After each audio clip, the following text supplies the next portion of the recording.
Hello and welcome to this week's MSAB Monday. I'm Adam Firman.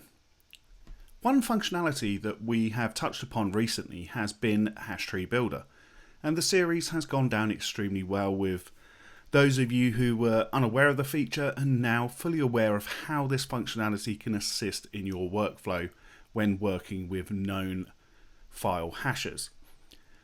We mostly covered our Office solutions, and one area we didn't cover was frontline.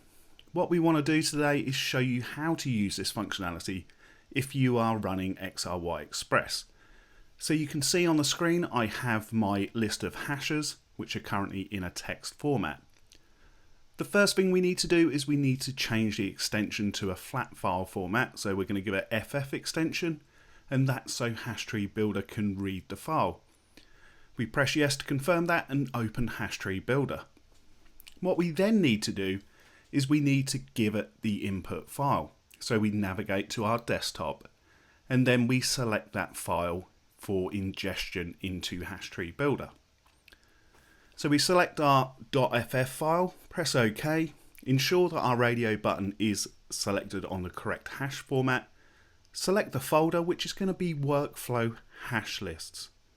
We save it in there with the relevant name of choice and then simply press generate. It's a small file, so that worked extremely fast.